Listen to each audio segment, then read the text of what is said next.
Back at Wells Fargo Arena here, we've wrapped up the awards at 220 pounds. Shortly upcoming will be the awards at 285 pounds. And we've seen a lot of action tonight. We finished off in grand style with the heavyweights. Mark, this was, we didn't have any doubts it wouldn't be a great tournament. And it just never ceases to amaze me how awesome it is every year, like it's the first time you've ever been to it. You know, it's these wrestlers that come out for the finals, they never disappoint these fans that show up. And that just goes, you know, it's proof in the pudding right there that you want to stay to the very end right there to watch the heavyweights class as well, too, because they're just so fun to watch. They get after it, so athletic these days. You know, it's a great heavyweight class this year, and they put on a great display for our fans. Well, there's also couple things to get to, and it's the Iowa Corn's moves of the meet, and the Iowa Corn, where corn grows Iowa.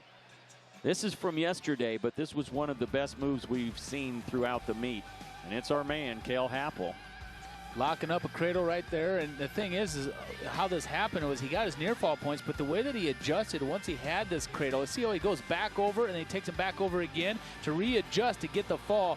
Really good, smart wrestling right there by Cale Happel, veteran right there. That's one of the many reasons why he is a four-time state champion. Well, you would not expect anything less from him. That was amazing, and nice work there, a camera operation and a description of what was going on there. Cale Happel getting it done. He became the 28th four-time state champion.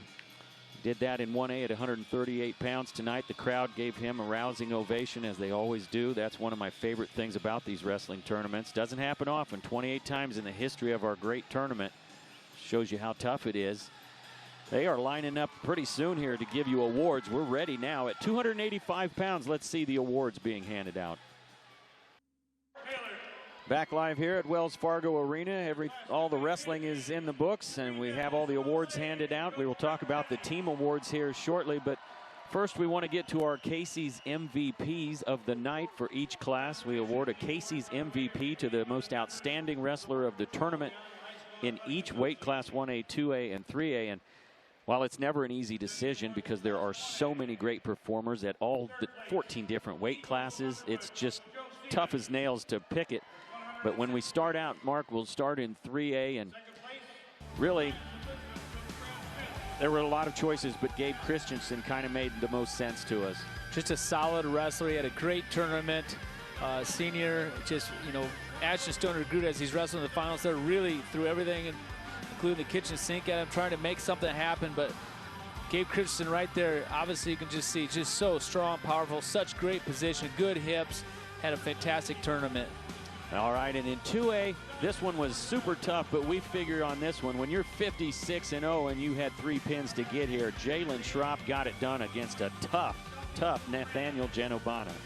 Yeah, Genobana tried to come at him with all kinds of stuff too, and that's what makes this sport so great here in the finals tonight. Even the guys that falter and don't make it on the top stand, Schropp right there had to earn that title right there, and that's why he is the MVP for Class 2A. And who else in 1A but the best of the best? His coach put it, as you said, he pound per pound the best wrestler in the building.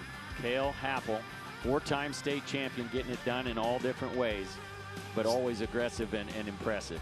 Very aggressive, impressive like you said, just super composed. He's got it all. I mean, he's done a fantastic job. He carries himself well. He's a good student of the sport. He represents the sport and Lisbon extremely well. Comes from a lot of wrestling blood and background in the family. Just, you know, great all-around kid, and he's going to do good things in the future. So Cale Happel is the 1A Casey's MVP of the tournament. He gets that done at 138 pounds, 4 state titles, and well over 200 wins on his career. So he's all over the record books, and that Happel family, unbelievable job that they've done through the years. As we mentioned, 11 state titles in the family with a couple more opportunities for that. There's younger kids. Lisbon, 4 out of 5 champions. Happel wasn't alone. Just an outstanding finals. Ironically, Don Bosco only had 1 out of their 5 get the win, and they take home the hardware. We'll get to talk about those team races, but just the surprises and the what you know is going to happen. It's hard to tell what I like better here when I get to the tournament, but it's always rewarding. You know, that's why you wrestle them out. And it's just very interesting to me that Wednesday night, as we talked about during the broadcast, Wednesday night we had 3 different team champions in the state dual team tournament versus what we had here in the traditional tournament. And it's just a lot different type wrestling when you bring individual tournament over a 3-day period just versus a one-time dual meet. You know, like what scenario like was Wednesday. And here's Class 3A standings. Waverly Shell Rock, congratulations, had an amazing tournament. 181 points, 40 points over second place Southeast Polk, third place Fort Dodge, Iowa City West, and Linn-Mar having fantastic tournaments of their own, getting in there for 4th and 5th places. Right, great showing by Linn-Mar. Although they didn't come through in the finals, Iowa City West did. Really not expected, but 3 finalists who got the job done. Fort Dodge rock solid with some heavy-duty hitters. Southeast Polk and Waverly Shell Rock, just incredible lineups. Now we go to 2A, and Mark, this one was back and forth, up and down, a lot of shifting, a lot of moving, and look at this final tally. Wow, I would have never, ever expected. If you would have told me coming into this tournament this week that West Delaware was going to finish 5th, and that's not a knock on West Delaware Jeff Voss and company, because they got a heck of a team, and they're going to bring a lot of firepower back, not only next year, but also the following year as well, too, and they're going to be a force to be reckoned with, just basically walking through the dual meet tournament on Wednesday. But here in the individual traditional tournament, Osage, they came to wrestle. And they got their first state championship in quite a while. I'd like to know how many years it's been since Osage got that state championship as a team. Very impressive. Union LaPorte City, they've been right up there for a while. In second place, Centerville, third place. Congratulations to them. They had 3 finalists right there in a row. And then Solon gets in there to the 4th spot with 2 champs of their own here tonight in Hayden Taylor and Jax Flynn as well, too. So great wrestling, a seesaw battle throughout the entire tournament right there in the Class 2A. It was a great team race to watch. Yeah, and somewhere the Schwabs are smiling about that Osage title. Class 1A, Don Bosco had it wrapped up a long time ago. All we wanted to know was how many champs they get one with Thomas Even. Lisbon had a tremendous final round, scored a lot of points, 4 victories.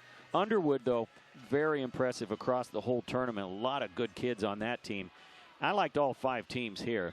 But that's a huge gap point-wise. You know, Gilbertville, Don Bosco, they just had so much, you know, they had so many guys in their arsenal, and that's where Lisbon faltered a little bit. Faltered in the fact that they just didn't get a lot of quantity of wrestlers in the wrestlebacks like what Don Bosco did. Don Bosco 1 champ, Lisbon 4 champs, but Don Bosco got it done on the backside with multiple place winners, and were able to rack up 170 points. And then Underwood coming in with a very strong 3rd place finish as well, too. Right, there's where my focus is on Underwood. Everybody's eyes were on Don Bosco and Lisbon. Underwood really had a lot of good kids, and 106 points with all of those points going to those 2 teams is very impressive. Joe Stevens does a fantastic job over there, Underwood, year in and year out. He finds ways to get lots of guys onto the award stand and even in that top block. Yeah, and there's what you get when you come down here. They get those great brackets to go home with. All your champions and your team champions get the flags and the trophies and the banners and the medals. And, well, it's just a beautiful thing. All these happy young men. Lots of pictures being taken right now, down on the floor right now, and a lot of handshakes being done. A lot of hard work, blood, sweat, and tears throughout the entire season. It all came down to this tonight.